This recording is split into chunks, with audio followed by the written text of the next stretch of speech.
you wanted the best, you've got the best podcast. The hottest podcast in the world.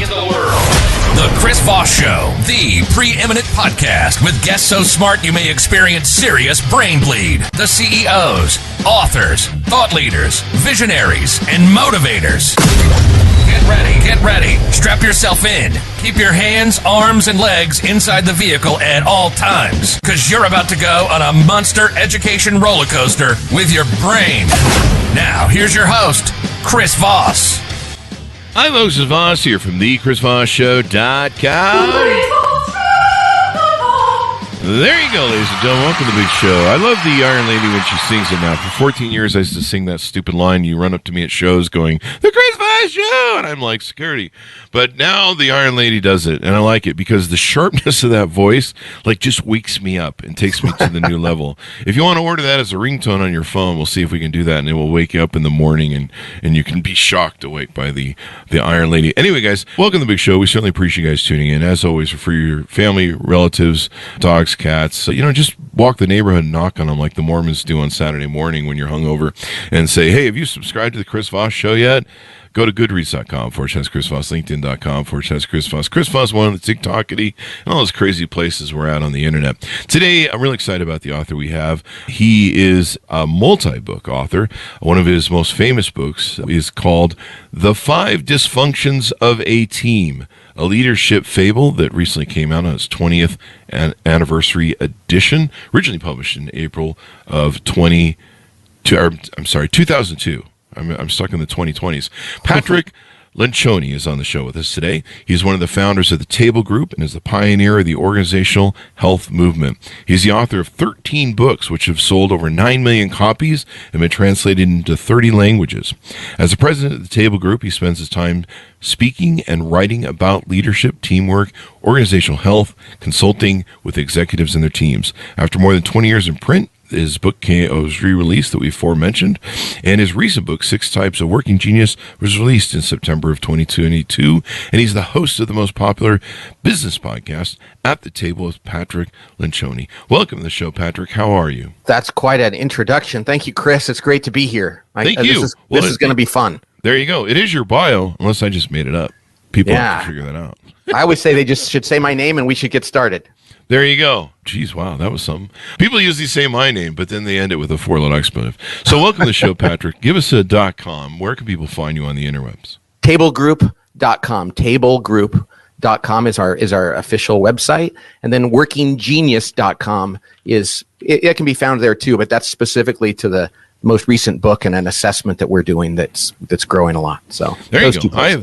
I have the opposite of that called workingidiot.com. That's one of my websites. So. That's part of Working Genius. You got to know where you are a working idiot, and that's one of the most interesting parts of it. There you go. Give us a 30,000 overview of what you guys do over there and your new project, I think, called Working Genius. So the 30,000-foot overview is that the world looks at business and they think about all the smart stuff, the intellectual stuff, the decision sciences, which is fun and interesting. I used to be a management consultant, but there's this other side of business, which is the human side, which is not soft or touchy-feely. It's just real. How do people work together? Do they actually make decisions together? Teamwork, clarity, all those other things, communication. I focus on the human side, but because if you're really smart and the human side is broken, you're not going to be successful. So everything we do at the Table Group we call it the Table Group because when you sit down around a table, can you actually get things done?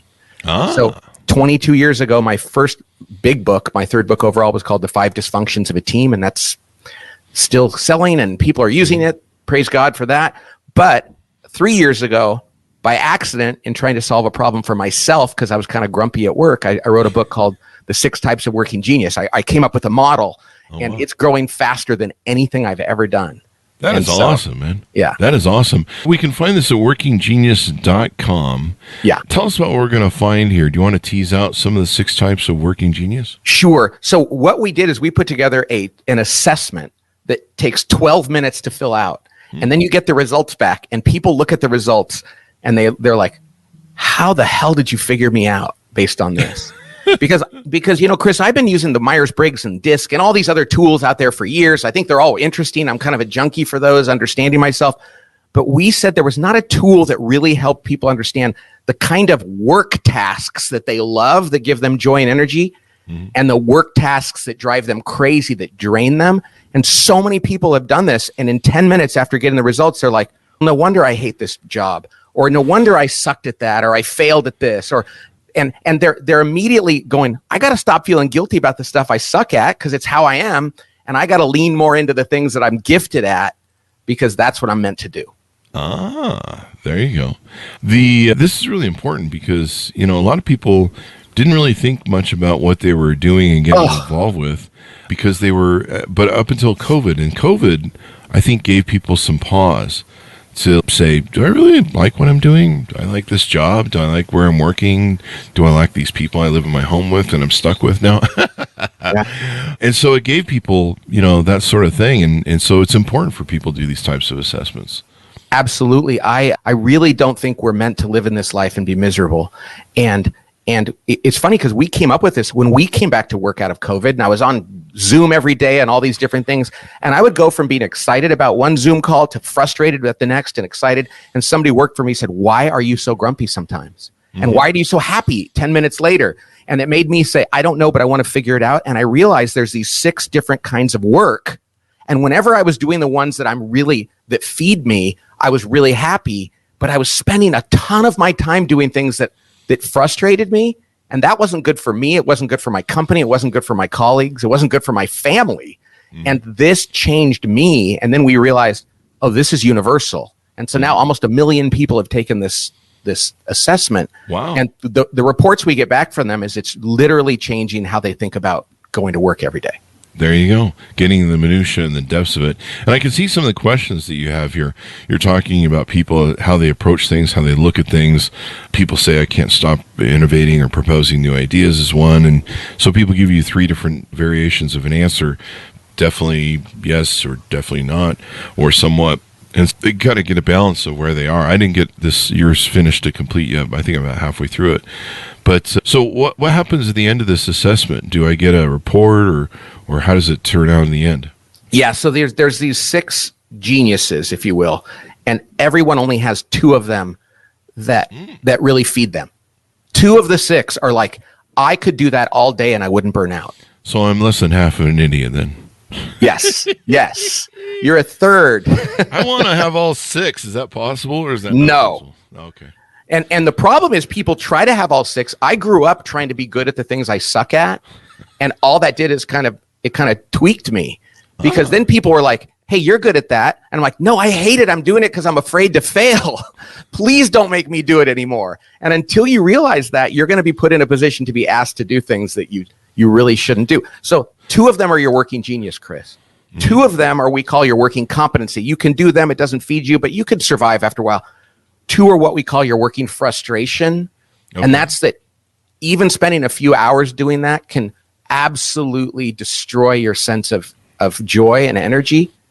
And if that's something you have to do most in your life, there are people in this world that are drinking, doing drugs, miserable, only because they're in a job where they didn't realize you were not meant to do that. Yeah, and that's true, because if you do the job you're meant to do and you take drugs, you'll be happy. No, I'm just kidding. Don't do that, kids. It's a joke. We just do comedy. So you have the working genius, and then the working, what was the third? Competency. That's like, hey, if you spend 30, 40, 50% of your time in that area, you'll get by. And what was the third one? You're just an idiot? Is that? Yeah, that's the working idiot thing that you talked about, which is, we call it the working frustration. I compare it to a cup of coffee. There you go. I compare it to a cup of coffee. If you pour coffee into a Yeti mug and screw the lid on, it'll stay hot all day. Yeah. That's your working genius. You could do that forever. You pour hot coffee in a Starbucks cup with a lid on it, it'll stay hot for a while. Your working frustration is pouring coffee into a cup like a Starbucks with a hole in the bottom. Yeah.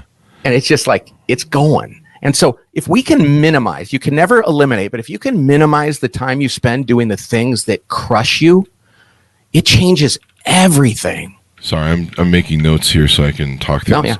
Yeah. So on the working frustration, would that be like tasks that you're not good at, but you're trying to do them? One of the problems a lot of entrepreneurs, or I guess sometimes CEOs make, is they don't delegate certain things.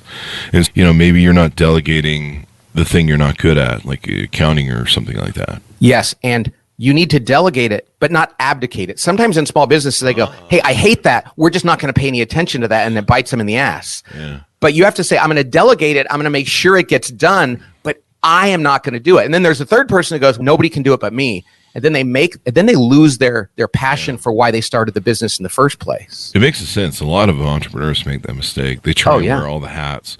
And in the beginning, you're starting up and maybe it's just you kind of have to wear all the hats, but there's a point of scale where it just becomes inefficient, where you can't wear all the hats. And of course there's, if there's something you don't like doing, or there's something you're not good at, like you say, the working genius. Like for me, with our early successful companies, with my partnership, we built a lot of companies together in a quick amount of time. And my working genius was being a visionary and being able to innovate and being, the CEO type of person. I have a lot of ADHD, the CEO disease, and squirrel.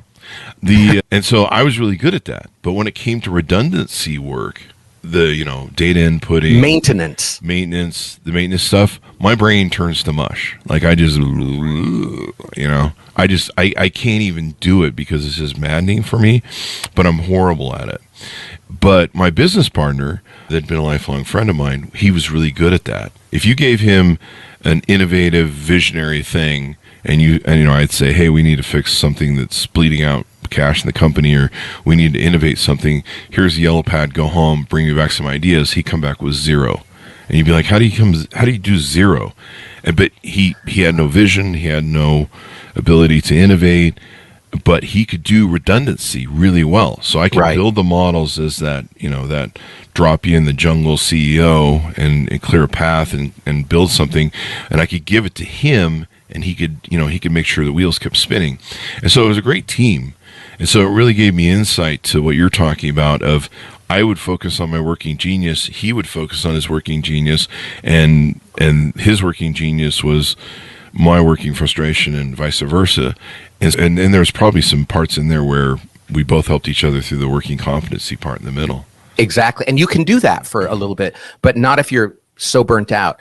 I like to say one man's trash is another man's treasure. It's really true. The things I love to do, I've hired people that don't love those, and I say, here, you can do this. And they're like, no, please don't make me do that. And I'm like, but this is the fun part. And they're like, not for me, it's not. For me, it's not. And that's great. And that's a really important thing to point out. I made those mistakes sometimes in business where I had a great salesman and he was like, I'm thinking about being a manager, or I would be like, hey, you're such a great salesman, we should make you a manager. And it was just the dumbest thing to do, because great salesmen usually don't make great managers and vice versa. Maybe there's some exceptions to the rule, but I think they're outliers. But sometimes you would push something on an employee and be like, you're really good at this. Do you want us to upgrade you or give you more additional work in this field? And they're like, no, that's not my thing. And I think we make that mistake where we force that on people sometimes. Absolutely. And in fact, I remember in my first job, and I want to explain what the 6 hats are because this will make more sense. And I think I know what your hats probably are based on your description. But I had a job as a management consultant right out of college. And I thought management and consulting sounded really interesting, but I was a data hack. So it was actually the things I'm worst at. And when I survived 2 years there, which many people did. And one of the partners there said, hey, you would be a really good partner someday, but you hate this data analysis stuff. And the funny thing is what they did is they took the people who are best at data analysis and they put them on the partner track. And which is okay. That might be why they're not going to be a good partner. You're really misunderstanding the fact that not everybody's meant to do all things. Yeah. And this happens in most companies. Yeah. It's an interesting dynamic, and it's really important in leading organizations how to do this. But so do you use these assessments in companies when you go in to consult? You sit down with them and go, let's try and figure out what everyone's strengths are. Yeah. And then what they can focus on. What's beautiful is it takes 12 minutes to fill out the friggin' assessment. Wow. And get this, Chris, I actually worked with a team of lawyers, and the guy that ran the company, I didn't know this. We did this assessment. We didn't know. Everybody was a little nervous. He's the lawyer who argued the case to the Texas Supreme Court that got surveys like this, like assessments thrown out from the employment process as being biased. Oh, wow. So he hated assessments. And after we finished, we worked with them. He said, this one actually works. And he was using the language from the assessment to give people feedback. And we thought, okay, he is candidate number one for hating these things. And he goes, this one actually is valuable. I think it's because it's super practical and super specific around what you love to do. There you go. I mean, me taking this working genius, I mean, I don't know. At this point, I kind of look like a narcissist the way I'm answering some of these questions. No. You're a narcissist because, I mean, you think you're a narcissist because you need to be able to say, I do have geniuses. But what makes you not a narcissist, you can go, and I suck at these things, and I'll be the first to tell you that. That's unfortunate. All my exes think I'm a narcissist, and they're right. So. Humility is not the denial of what is true. You know what I mean? Yeah, that's true. And let me tell you about the first two hats, because I think you can relate to these probably. Okay. The first hat, I don't know if you have this one, but the first genius is the one that exists up in the clouds. It's called the genius of wonder. There are people who in life sit around and go, why are things like this? Is there a better way? I wonder why we've always done it this way. They don't know the answer, but they ask the question. And most of these people in school and in their jobs, people are like, could you quit doing that? And yet every new business, every new idea, every new project comes from somebody saying, man, I wonder if there's a better way. And most of the people, like the woman said to me, why are you like that? I wonder why you get so grumpy at work. And that made me go to the second genius, which is mine, because I don't have the first one. And that is, I have the genius of invention, which is, I love to come up with new ways of doing things out of nothing. I like when somebody says, we have a problem, our customers aren't happy. What should we do? And I'm like, okay, stop talking. Give me a whiteboard and a pen, and let's figure it out. And that's just naturally what I'm good at. You know how I know that, Chris? Because I do it even when it's not necessary. Sometimes people are like, dude, stop inventing. And I'm like, I can't. So invention doesn't make me smarter than other people. It's the kind of genius I have. I like to come up with new ideas from scratch. I'm probably the first of those two hats then. You have the wonder one. I definitely have the wonder one. And that's probably your curiosity in your podcast. You have all these guests on in all these different areas. You're like, why do you do? And you don't judge them. You know, you're like, okay, I want to hear more about that. Yeah. I'm sick of me. I want to hear other people's stories. Yeah, you probably have the genius of wonder. Yeah, I wonder about people. I like people. I want to know, what was your journey through life? Why did you choose the roads you went down? Or maybe you were forced to go down a couple by having your childhood. So it's interesting to me. I mean, I find people curious and interesting. At least some people curious. There are some people, maybe politicians, that I like to push down some stairs. That's not curious, but that's another matter. So those are the first two, wonder and invention. Okay. And then the next one is called the genius of discernment. Discernment is, they just have good gut feel. Like, you can show them a bunch of options and they can look at it, even if they have no domain expertise or knowledge. They're like, I'm pretty sure that one's going to be the right answer. And you're like, how do you know? And they're like, my gut is just telling me that. And really, it's pattern recognition. It's called, it's a way of thinking and seeing things that is not linear, and it's not magic. I have that hat too. Yeah, you might very well. WD, those two together form a combination. I think I only have two. I have three so far. Maybe I'm not good at one. I don't know about. Definitely a wonder one. When people say, I can't tell which one ours is, what we always ask them, and the assessment gets at this, is, which gives you joy and energy? Because some people say, I'm good at that, I don't like it. There it is. Okay, that makes a difference, because the wonderment gives me joy. The innovation gives me joy, but this third one, I like. I don't know. I really get off on pattern recognition, but I'd rather not do it. So maybe I'm right on that one. There you go. We had a guy go through this and go, it says here, we'll get to the last one, which is tenacity, which is, I love to finish things, and I have all this, I just keep going, I never stop. And he goes, it's my survey says, my results say I don't have that, but I went to med school, I got through med school, and we were like, oh, that's great. Did you like it? He goes, no, I hated it. It drove me crazy. Yeah, just because you can do something doesn't mean you love doing something. There you go. That sounds like my first 10 marriages. So this makes sense, that part there. Now I can see the vision of it, because there's certain things that I do. I like dating collecting. I count, which is kind of half insane, but I don't like it. I mean, it's kind of annoying to process and sit. I like the collection of stuff, so I'm a hoarder of data in my brain, but I don't get off on it. I don't think I do. So the first two, by the way, working, wonder, and invention, that's called ideation. That's where ideation lives. That's me then. And then the next two, discernment, and then the next one is called galvanizing. These are people that like to constantly rally the troops and sell. And they like to keep on top of them. Come on, let's do it. Now, here's the thing. People think because you're on a podcast and because I give speeches that we like to do that. I don't really like to do that. I thought I liked to do it, but not. I like to do it once, but I don't like to remind people. I like to bug the shit out of people, but I'm a narcissist.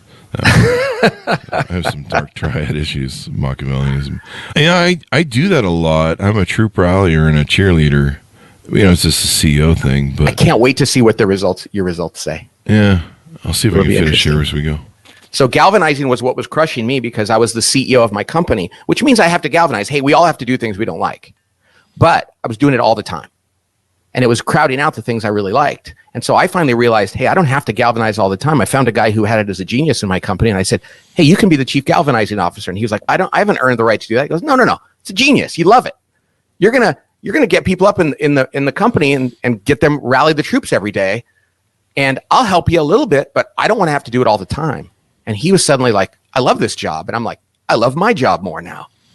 So discernment and galvanizing, the middle two, it's called activation. That's like where you get an idea. Somebody comes up with an idea, you activate it. The last two is implementation. And the last two I have none of. Yeah, none of. And most podcasters I talk to, because they're so into ideas, the next one is called enablement. And that's when you come alongside and do whatever people ask you to do because you love to help them. Mm-hmm. And they say, hey, can you do this for me? And they go, yes. What is it again? I'll do whatever you want. Now, I like to help people, but kind of on my terms. Mm-hmm. And when they say, I need your help, and then I say, what do you need? And I go, I don't think I agree that you should need that. I have a hard time helping. But there are great people in the world who say, if that's what you need, I will just come alongside you and help you get it started. And every team, every company needs these people. They are so valuable. Yeah. And it's not just because they're nice. It's because they actually they have this God-given gift to come alongside and help others. And there's certain professions that are full of this, but it's not just in those professions. But like when you go to the hospital and there's a nurse there and they're like, yeah, she needs more ice. I love to help with that. And you're like, why? And they're like, no, I wake up in the morning thinking, I hope people ask me to do things for them because I actually get fed by doing that. Mm. And I hate to say it, I'm a Christian. I don't naturally get fed doing those things. And I feel like, does that make me a bad person? No, that's just not my genius. Yeah. It's, you've got to do with your strengths. Kind of like what I talked about early on with how my business partner and I had a good yin and yang. Like the worst businesses are where you basically have two cooks in the kitchen, two leaders. Oh. Some people make that mistake. But we had such a great 13-year run, and we probably would have gone longer if it had been for a Yoko Ono situation where he had a girlfriend come in and start telling him, you really don't need Chris. And you're like, really? He's followed you everywhere. And so, yeah, that's what broke us up, was she got in his head and told him she didn't need me, and she was trying to isolate him. It's one of those girlfriend things. And so destroyed our relationship, destroyed his career in life as far as I can tell. In the future, and thankfully I'd always been the guy, so I just kept being the guy, the innovator. My challenge now is it's hard to find somebody who can replace him in trustability and can finish the projects and all that stuff. That's why this assessment is important, because when you find somebody that says, hey dude, listen, I don't want to be the guy, and I'm not threatened by not being the guy. In fact, I would be bummed if I were the guy. I want to help the guy get this done. That they literally were like, the best job in the world would be to take the ideas that you have and make them real and follow up and maintain them. That's going to be a fit. Definitely. But you're always wondering, like when you hire somebody, do they want to be me? And it's if they want to be me, then they're going to resent all the stuff I'm going to ask them to do, and secretly they're going to be wanting to. And in my company here, I give speeches, and the people that come with me because I've worked with people for 27 years in our company, and they're like, we love that you can give a speech. And I'm like, yeah, but you know how to figure out what it's going to be about and make sure the client is happy and follow up with them. And they're like, yeah, that's my genius. So it's like, it's a wonderful fit. Yeah, it looks like the test came out. My working genius, my two top ones are invention and galvanizing, actually. Okay. It's kind of interesting because I do a lot of wonderment, but maybe I don't like it as much as I think I do. Well, okay, an IG, you're what's called, that type, if this is correct, is called the evangelizing innovator. They love to come up with ideas and tell people about them. Oh, that's definitely me. That's right. Definitely me. I never shut up. I mean, people on Facebook are like, "Are you going to stop talking about something?" And when you see a good idea, you want to share it with everybody, right? Yeah. That's an IG. That makes sense. That's probably why I have a podcast and I'm blabbing about everything all the time. And at least you get it out of you're like, people know, and you like to know that people are listening and they're getting something out of it. Now, what are your working competencies? What are your two in the middle? Wonder, discernment. Okay, that was accurate. Yeah, we were right. The last two that you had talked about were, completing tasks. Enablement and tenacity aren't. I'm good at coming up with stuff, but I have a task list that probably has 300 things on it that never get done at any given day.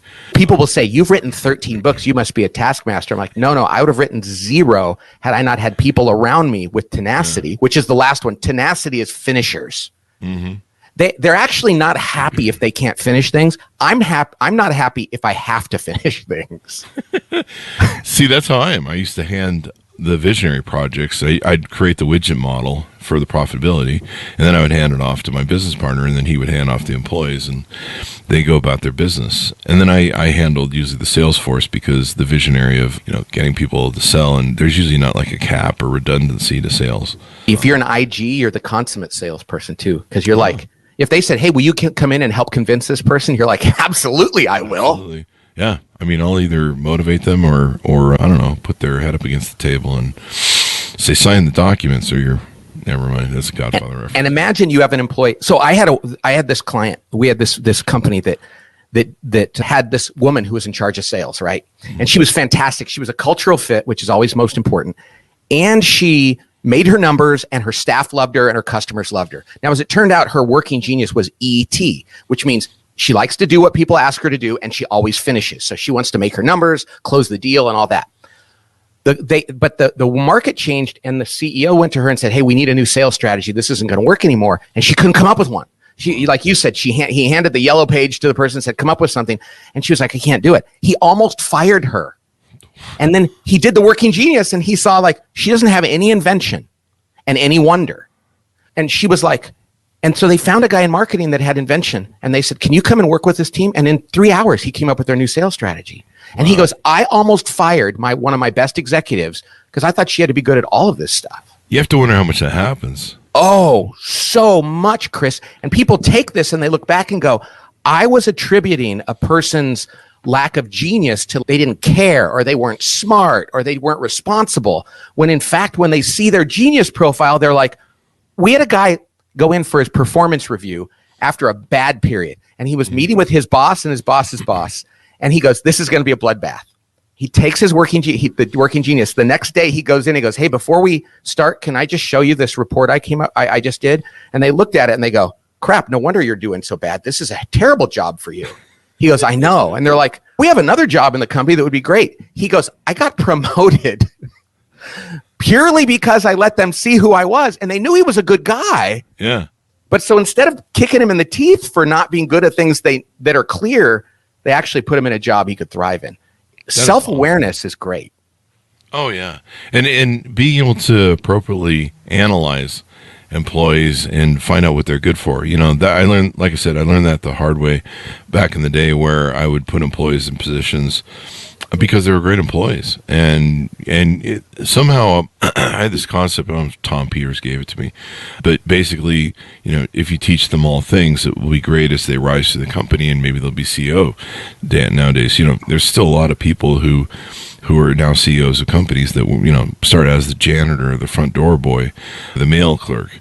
And so I kind of had that vision, but that vision wasn't very good because like these people didn't fit the formats we're talking about in the show. And people think, well, what does a CEO need to be? Depends on what kind of company it is and what the organization is like. And I have CEOs of every profile, but if they're bad at stuff, I had a CEO of a big company who was an ET like that one, but he didn't have invention or wonder, and it was a technology company. And they were like, "Oh crap, we don't have somebody who's naturally good at that. I have to surround my people who will do that for me." And I have to know that about myself. So when they go to make a decision, he's like, you guys, I don't have discernment or invention. So this is what seems like the right decision based on the data. But would somebody who thinks differently than me confirm or deny this? Because we could drive this car right off a cliff. And that kind of humility and self-awareness allows for a team to, that's why teams build companies, not individuals. There you go. These are so important. I can see why this is so successful, and it breaks down so well because it really gets people into their core competencies. What have we talked about so far that we should flesh out to people on this? One thing that's interesting about this is that 3 of these, like the wonder, discernment, and engage and enablement, are all what we call responsive geniuses. They don't actually force things on people. They kind of sit back and wait for them to be. And then invention, galvanizing, and tenacity are what we call disruptive geniuses. They go out and they go, I want to make something happen that's not here yet. And you're double disruptive, Chris. You're like, I don't care if that's the way it's always been done, or I don't care if that's the rule. Let's make this happen. And so you initiate change. Mm-hmm. But people that are double responsive will watch something happen and be more likely to wait till somebody asks them for their opinion or opens the door for them. And if you know that about one another, you will avoid frustrating each other because we need all of this stuff. But so you are double disruptive. You're like, yeah, the rules are there to keep people, but I'm going to break the rules if I have to. I'm going to talk about things that people don't want to talk about. I'm going to bring these things because that's what I do. Mm-hmm. And when people go, that's annoying, it's like, no, it's not annoying. It's actually the gift I bring. Now, there's sometimes in life where you have to be responsive and you have to sit on your hands. That's painful for you. Yeah.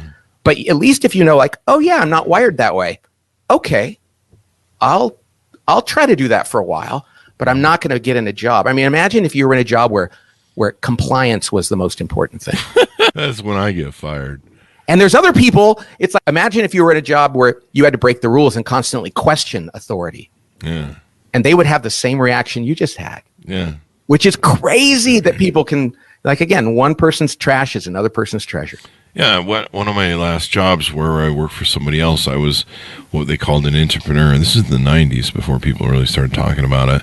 And my job was to go around the company and look at innovative things, basically innovate stuff. So I would look at the departments and go, why do we do things this way? And, the standard answer is, oh, we always done this thing.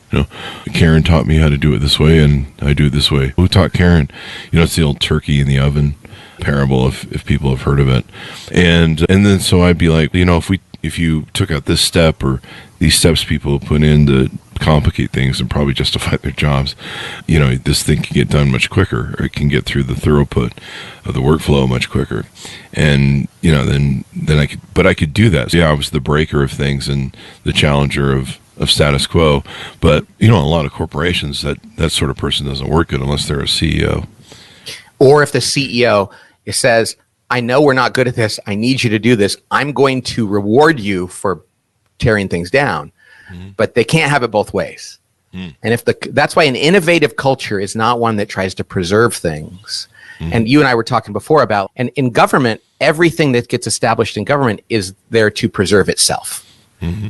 And it's really hard to go into government and go, we're going to break that up and we're going to stop doing that.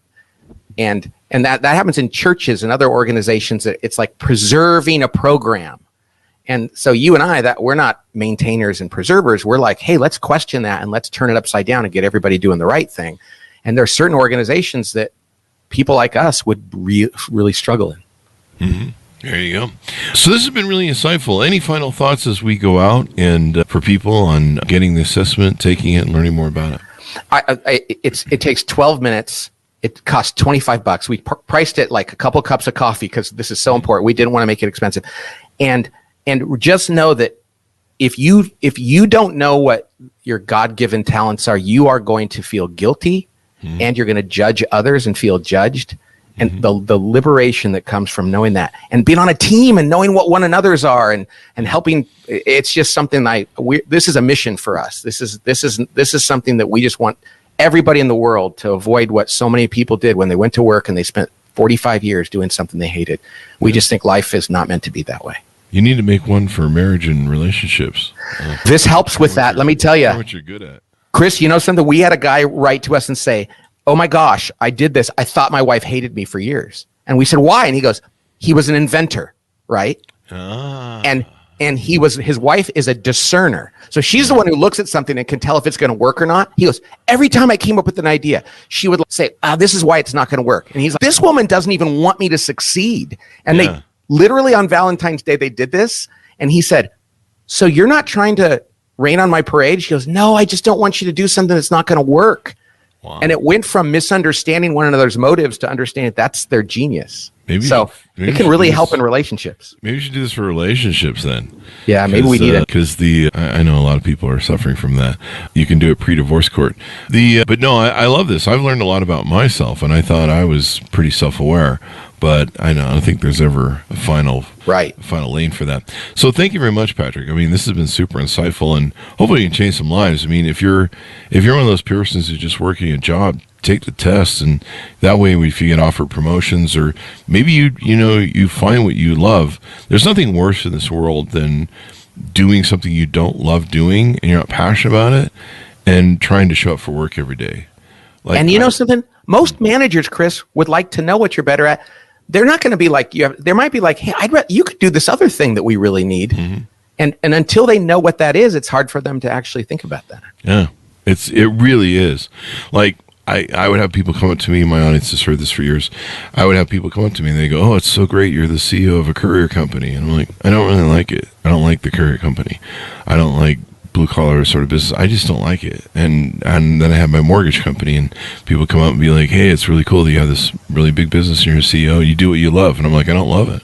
I like being the investor. I like being the visionary. I like creating companies from scratch and turning them into multi-million-dollar companies. But I don't like these businesses. I just don't. I mean, I get paid to be CEO and investor for a return. That's it. I don't give a shit about anything I really do. And it was kind of sad for a long time. For a long time, people would be like, that's really sad that you do all this shit and you have no love of it. And I'm like, yeah, I love being CEO and inventing. And I guess from what we've talked about, we can see why. Yeah. But the only time I ever found something that I loved was when we changed the podcast over COVID from talking about CEO and investing in Silicon Valley bullshit to talking about everything and anything that helped change the world. I was in really big depression because we lost hundreds of thousands of dollars once all the events closed overnight. It was just like a punch in the gut as events closed. You probably know that, being a speaker and touring. Yeah. You're just like, that was guaranteed money this year. I spent years building that. And so I was a little depressed. And when we had the podcast, I think was 12 years old at that time. And we had, one of my friends says, there's two things you do right now. You either be a lifter or you find a lifter in the midst of COVID, at least the initial part of it. And so I said, shit, that's a good idea. What assets do I have to be a lifter? Because I really don't want to be, I'm not a follower. And so then we changed the format of the show. We opened up to all book authors, all minds, and not all minds, because some people are working idiots. But and I have the mic, so I can do whatever I want, so I can qualify. But we opened the show to everything. And the show's exploded over 1,400% since COVID, those 4 years ago. And I love what I do. It's the first time in my whole life, at 50 years old, that I found something I truly enjoy. Like, I would do this all day long. Well, I do it all day long, actually. But I love it. And it makes sense. Yeah. It actually, look at your results, and it totally makes sense. I love it. So finding what you love is really important, people, especially in relationships, too. So thank you very much for Patrick coming on the show. Give us your .com so people can find you on the interwebs. workinggenius.com. You can find us there, and there's stuff about me and about all this. And then my company that we've been around for 27 years is called tablegroup.com, which has all the books and the services we do and the products around teamwork and everything else. There you go. Take the test, folks. There'll be a link on the Chris Voss Show. Thanks, Patrick, for coming on the show. Thanks to Monis for tuning in. Go to goodreads.com/Chris Voss, LinkedIn.com/Chris Voss. Chris Voss, one of the TikTokity, all those crazy places around the internet. Thanks for tuning in. Be good to each other. Stay safe. We'll see you next time. And that should have us out.